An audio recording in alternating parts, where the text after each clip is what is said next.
又嚟到太陽仙子同大家講地藏菩薩本願經。咁喺繼續講經文之前呢，就有兩個重點要重點提示一下有緣嘅同修先。就係太陽仙子呢受到護法神嘅開示啦。咁就係話念經之前呢，就有兩樣嘢要注意嘅。首先呢，係地藏菩薩本願經呢，只能喺朝頭早陽氣充足嘅時候去念，即係每日5點之後就唔可以念地藏菩薩本願經，因為呢部經嗰個功德係非常之大嘅。喺芸芸嘅六道輪迴嘅眾生嘅苦海裏面呢，即係好多無形嘅眾生係好需要渴求 desperate， 需要一啲功德去超脫一個苦道啊！佢係非常痛苦嘅係啦，地獄裏面輪迴之中，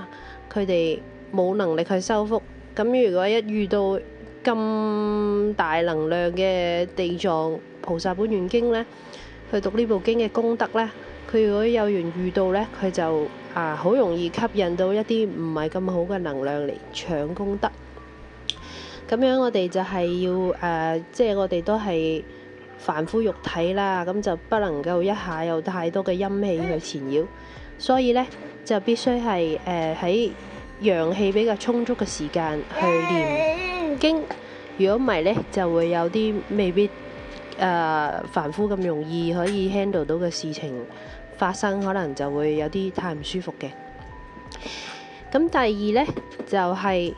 念地藏菩薩本願經之前呢，就要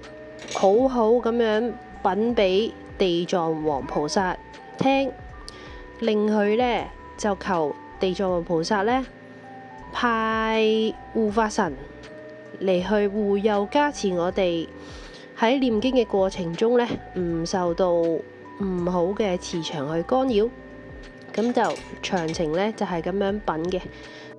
如果屋企有佛台就最好啦，咁就可以點咗香之後先至稟神啦，稟清楚啲。首先呢，就念南無大願地藏王菩薩10聲，南無大願地藏王菩薩，南無大願地藏王菩薩，南無大願地藏王菩薩，咁樣念10聲。然後呢，就講我某甲等譬如就係係啦，我叫咩名，出生年月日時，住喺邊度，咁就係有緣發心去受持讀誦地藏菩薩本願經，咁就求南無大願地藏王菩薩慈悲護佑，派金剛護法神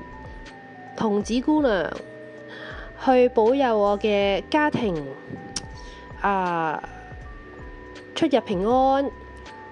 家人就身體健康，元神光彩，財源廣進等等，不退道心等等，咁就呢，就會有護法神去保佑呢個家庭呢，唔受唔好嘅磁場干擾，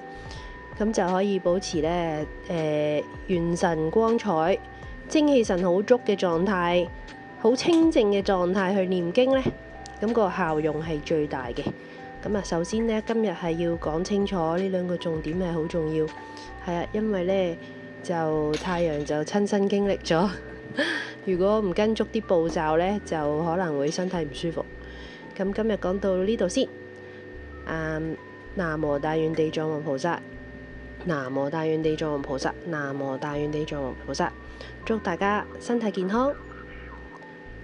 增福添運，拜拜。